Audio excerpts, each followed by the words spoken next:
Hello and welcome to Tea Leaf Readings. My name is Lenor, and tonight I'm going to be reading your tea leaves. This is the horoscope for Leo. If Leo is your solar, lunar, ascendant / rising sign, then this is the message for you. All right, let's get started. And so our card tonight is the 10 of Discs, which has everything to do with wealth.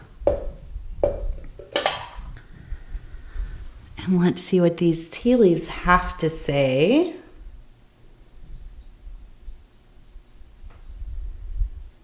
Okay, and so if you have not subscribed yet, please think about doing that. You can hit that little bell. It'll let you know when the next readings are coming out. It is free to subscribe.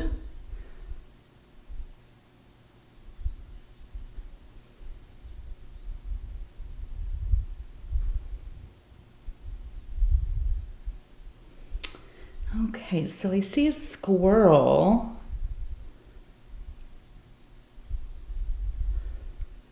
And I see kind of a,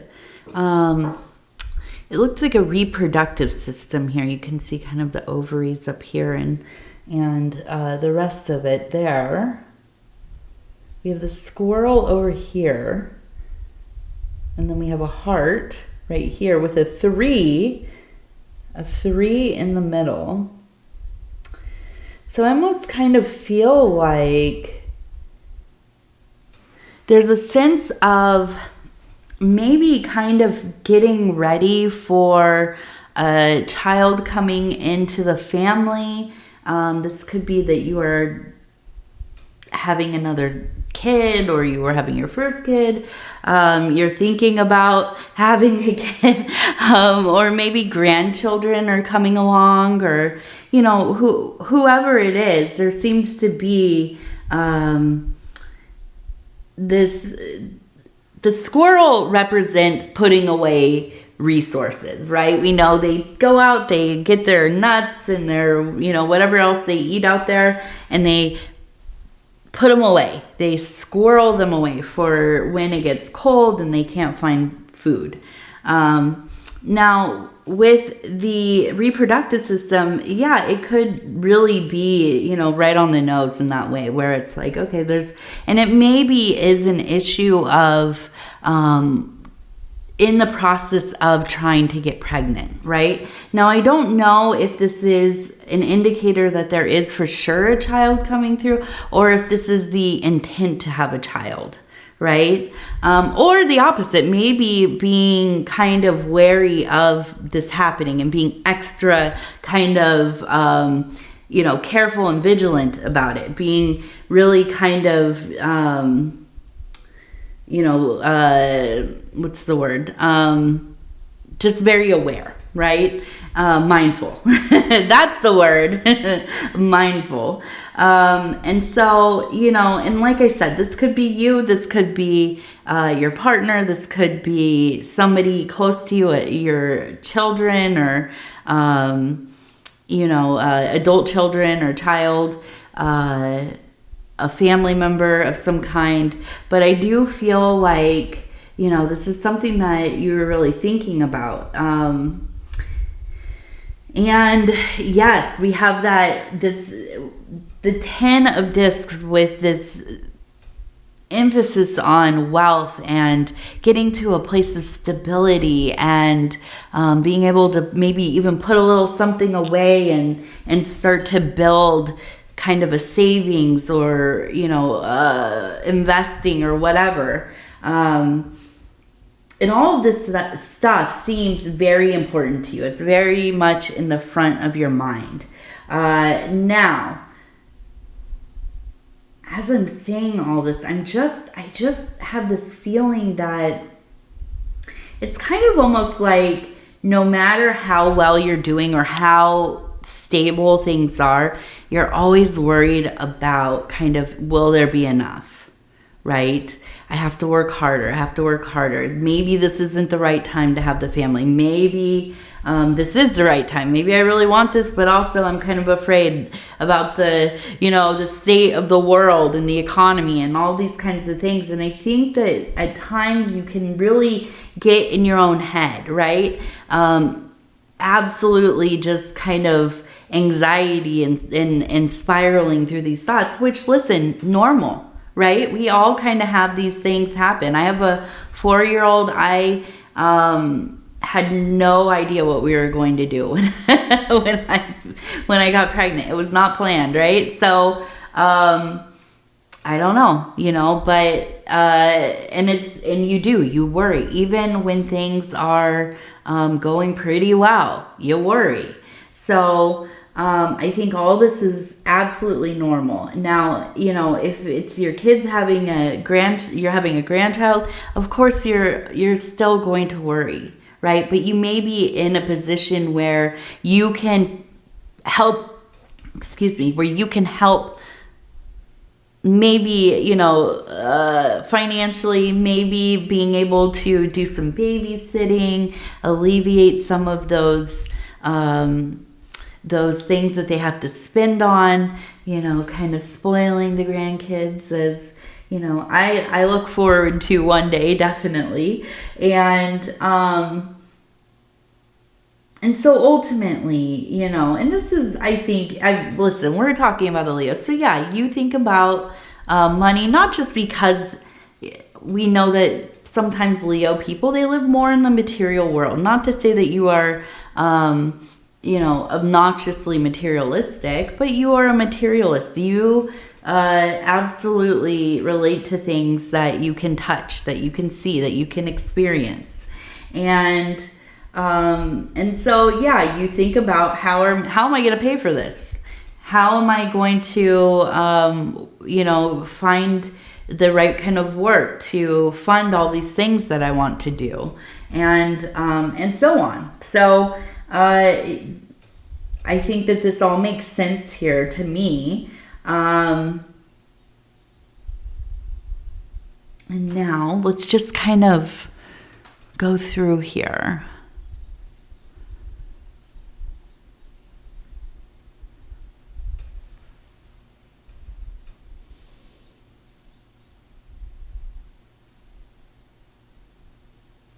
So we have a person holding a bird. Let's see. We have a person right here standing. They're holding a bird. There's a nest with a baby in it, and then there's a butterfly above. So now I am kind of wondering if you are helping kind of support the situation with family. Because it almost feels like, yeah, you're helping... and really holding that bird. The bird with their little baby over here. So, I think that maybe this is a time where there is somebody in your life who is struggling, and you are trying to show up for them, trying to be there for them. And maybe this is a strain on your time and maybe your resources to some degree. I also have this feeling of kind of almost like, I'm giving you this money, for the baby, for the family, for everybody to have what they need, but also kind of a question of like, where is the money going exactly? Now, when you give money to somebody, obviously it is up to them what they do with it, right? Ideally, they will do what they say. But, that's not always the case. And I kind of wonder if this is a situation where, you're feeling kind of, I don't know, upset because it's like I'm telling you what you need to do, and I'm helping you. I'm here. I'm showing up for you.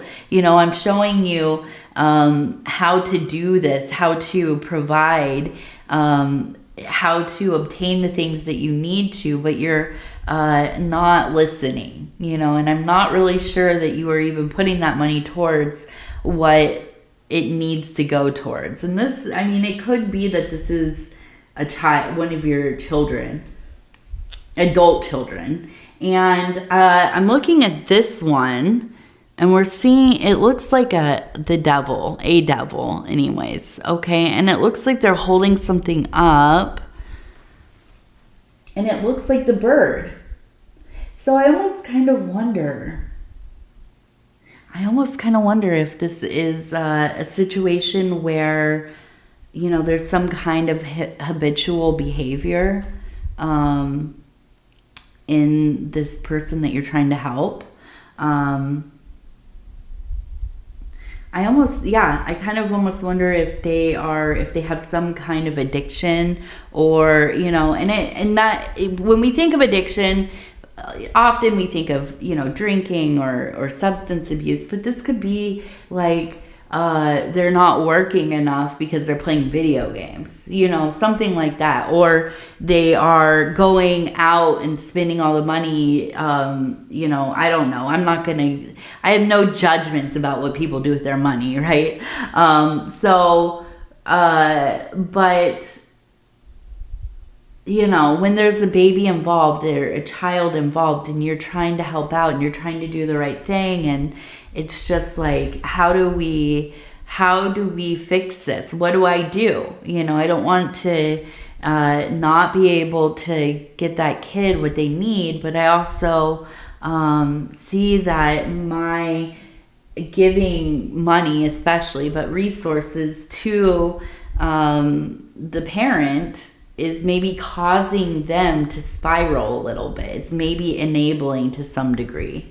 And so I look at this, and it's like, you're in a tough situation with this one, because it's like you don't, and here's the other thing, is that you don't necessarily know that if you kind of confront them, are they going to kind of put up walls? Are they going to stop talking to you? Will you not be able to see the child? And so I could see how this would be pretty stressful. Absolutely. Now we also have a 2 and a 6. 26. And up here we have, it looks like, well, we have a heart. We do have is this the heart? Yes, the heart with the 3. So we have the heart with the 3. I want to find out, what does that have to do with exactly?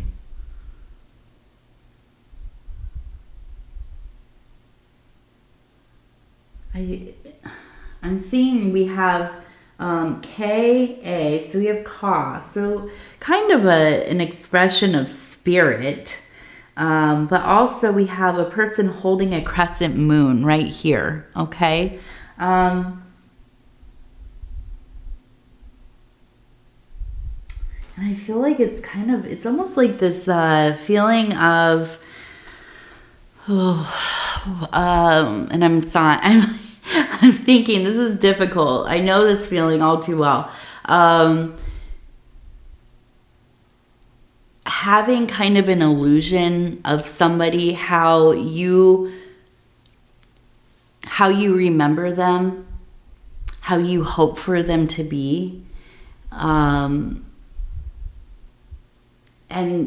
maybe they even kind of play into that. So when you are experiencing them, they have it kind of verifies, yeah, this is still the kid that I remember, that I raised. Good kid, sometimes can get in trouble, or, you know, whatever. But you know, at the core, this is a good person. And I love them. And that's not to say that they're not a good person. I try not to think of people as good and bad. Obviously, the duality of that is, it's not helpful. It's not, because we are all, we all contain many archetypes with, many aspects. But I just feel like it's like you want to live with this idea of what they are like. And it's hard to see past that, even when people are telling you, listen, you might be making it worse at times because, you know, when you kind of have to tell them, no, I can't do this for you, you have to figure it out. They know that they can come to you and kind of give you a guilt trip or, you know, make promises and so on. And then you kind of give in, and it just it continues. It's a cycle. It continues. And, you know, and I feel like the people around you, maybe your spouse or family members or the siblings of your child, telling you, listen, you got to stop doing this. It's stressing you out. It's breaking your heart. And, you know, it's causing problems, deeper and deeper problems in the person's life, you know, whoever this person is in their life, because they don't seem to have a grasp on maybe their impulse control and, you know, whatever else. So maybe you keep bailing them out, and it's like, I just get this sense of like dread of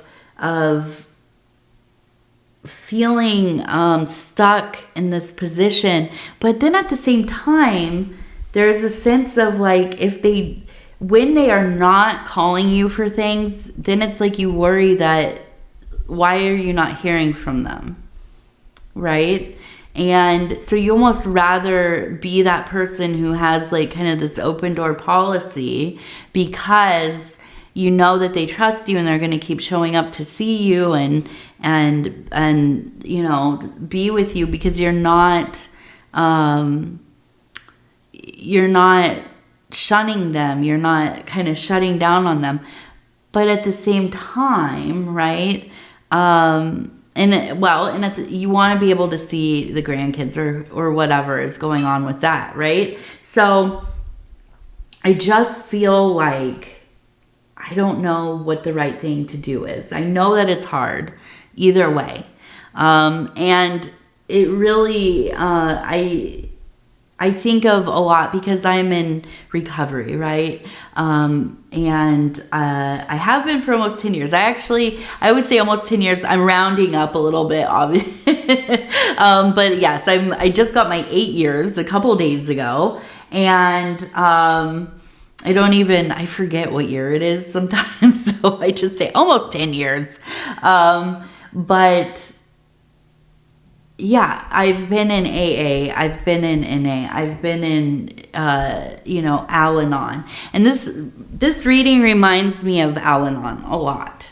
And Al-Anon, if you don't know, is for the family members of people who suffer in addiction. And because the nature of addiction is that it is a family disease, it is something that affects everybody involved, okay? And so, you know, it's hard sometimes to navigate, like, what do we do? What do we do in this situation? And now like I said, this might not be about substance abuse. It might just be about a lack of responsibility or follow through, or, you know, being distracted constantly, or whatever it is. Okay. But I do think that, you know, it might be of service to you, helpful to you, to maybe go and look for some books about this. Even things about being an enabler, and I'm not trying to call you that. I know it is a hard thing to be told. It's not easy, right? Because we want to please the people in our lives that we love. We want to keep them close so we can know they're okay.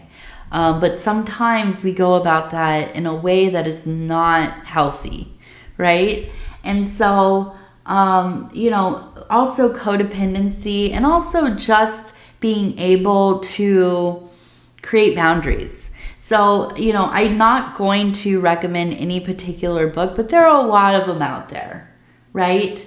And here's the thing too. If you are in a situation like this, your family members who are around you, who are observing this thing happen, they may be, you know, they love you, right? And they may be pretty supportive in most places in your life.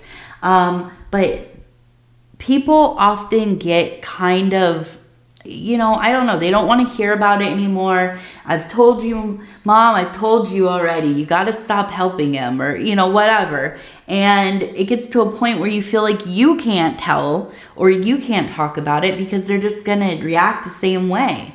And it's usually pretty negative. So you need to have some resources, books, or maybe a support group.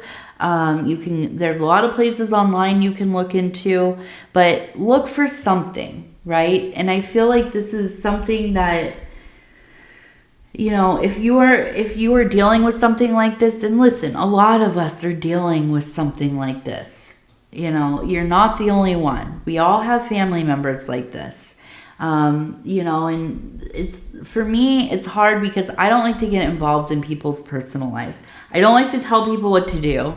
But at the same time, I'm not going to sugarcoat it, especially if I love you. I'll be kind, I'll be respectful, but it was not the people who coddled me that helped me in my addiction.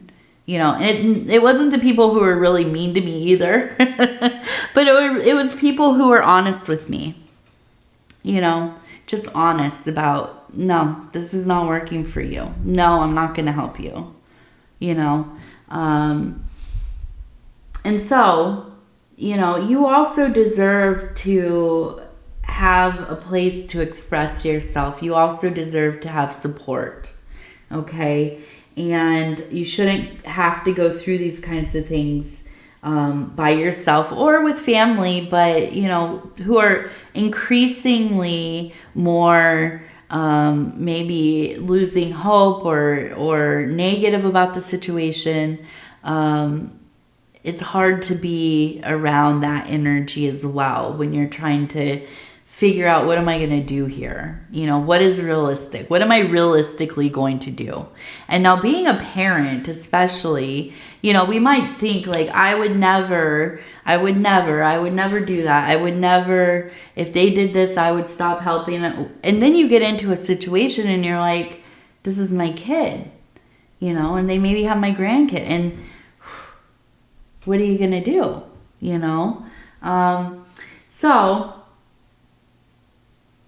let's see if there's anything else. Let's look for something else. This is a very specific reading, and I thank you if it does not resonate, but you're still here. I appreciate you. Sometimes, though, we have to go in depth. We have to get it all the way through whatever that part is. Okay, so we have a face right here.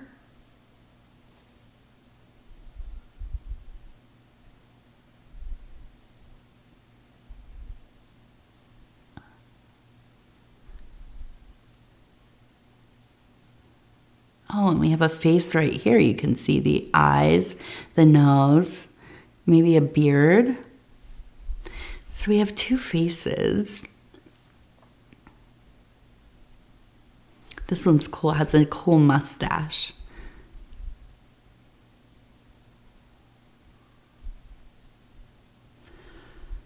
Okay, and then we have what looks like maybe a dog or a coyote. I'm thinking coyote right here. So I kind of feel like there's this sense of kind of a trickster entity in your life. I wouldn't be surprised if you're having things come up missing or moved around. Not anything of value though, like just little inconsequential things, but really aggravating, right? Like your hair tie. Where are my hair ties? Where did they all go? Things like that. But I feel like there's an energy in your home that feels different. And kind of recently, I wonder if you brought in an object that has kind of something attached to it. And I'm almost thinking that this is it's something that you can hold in your hand. It's not really big. I feel like it's, it's fairly small. But I feel like it was something you were drawn to, but now that you get it into your living space, I feel like something is in the home. Some kind of entity. But it feels, it's not malicious or malevolent, but it does feel like a trickster. So it is causing some chaos a little bit. And I have this feeling of like, while you're, even like when you're getting ready for bed, kind of this feeling of, I'm like seeing things out of the side of my eye, like peripheral things. And I feel like it's almost kind of like you're like, I'm just tired. For me, it's always like, is my blood pressure high? Because I feel like I'm seeing I'm seeing things kind of moving once in a while, right?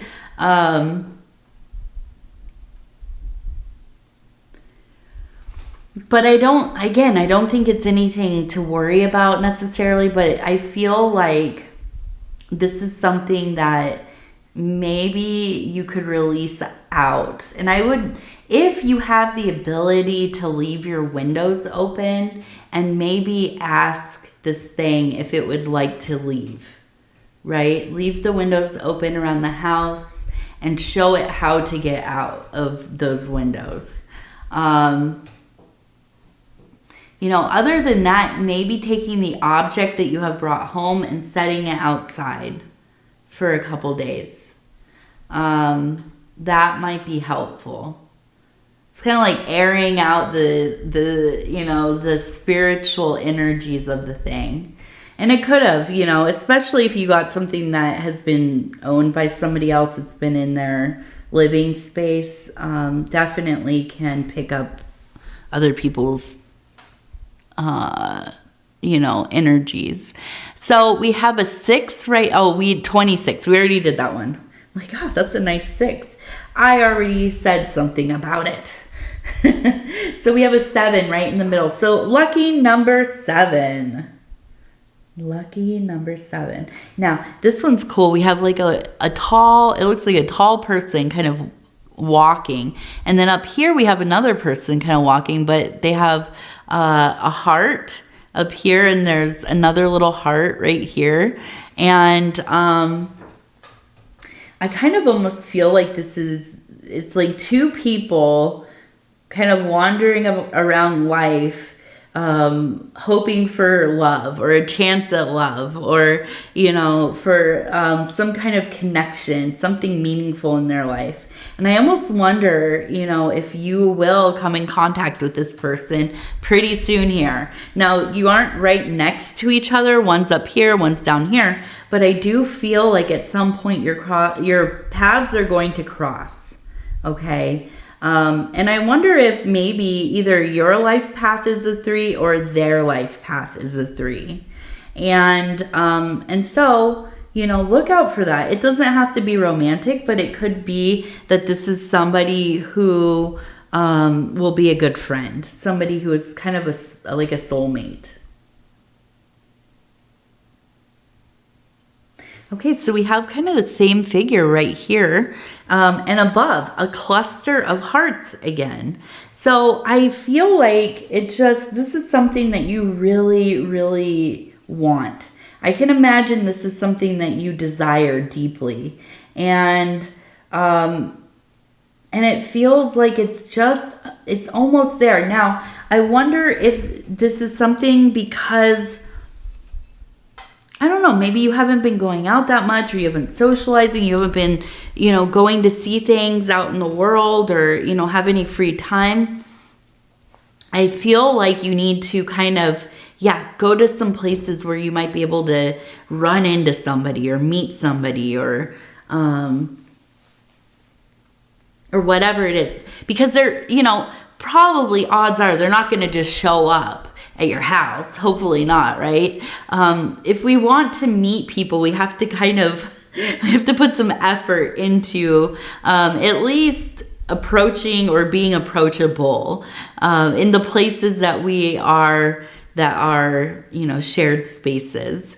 And so, you know, maybe going and doing some kind of, the thing I think of immediately is where I live, we have community classes.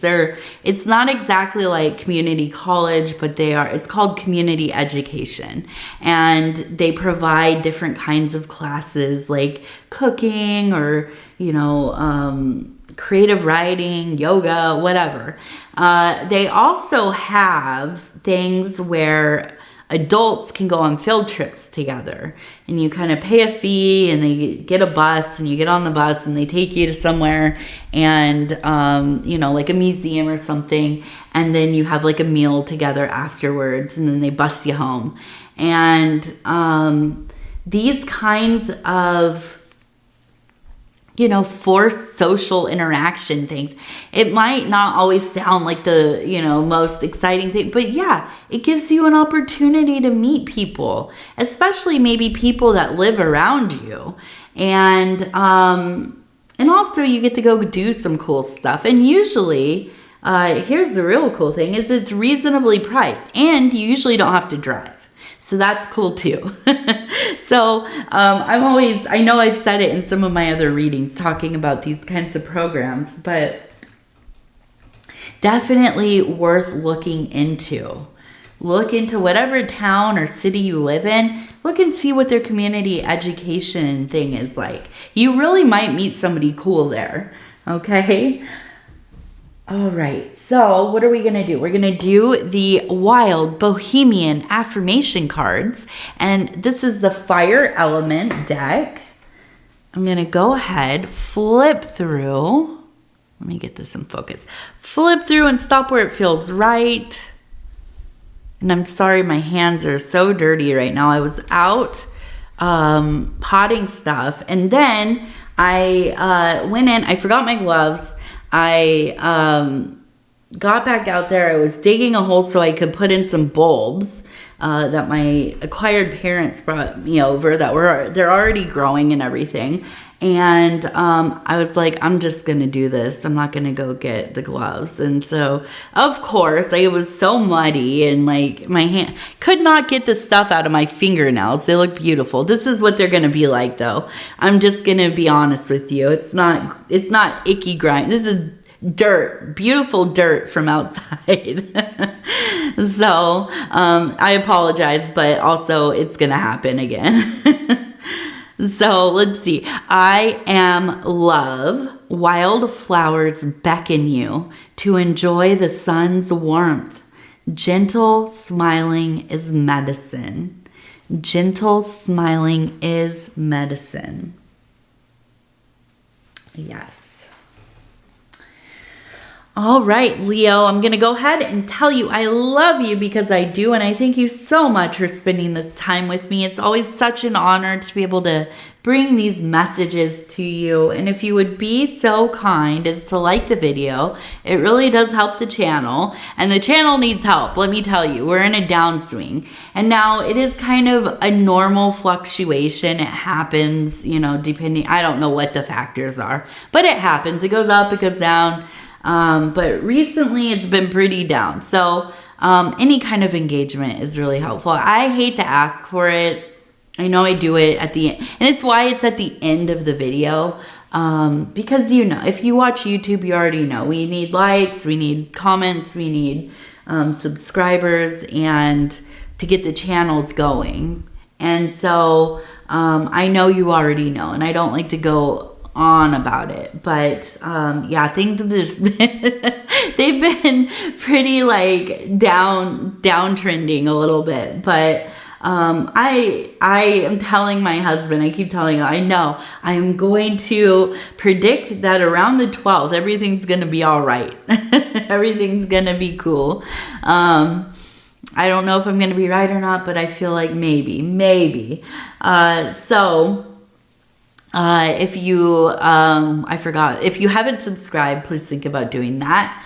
It is free to subscribe, And if you want to leave a comment, please do. I read them all, and more so than trying to, you know, get into the algorithm for it to bless us here. I just like reading the comments. I absolutely do. I read them all, and I try to reply to as many of them as I can. So definitely look forward to those.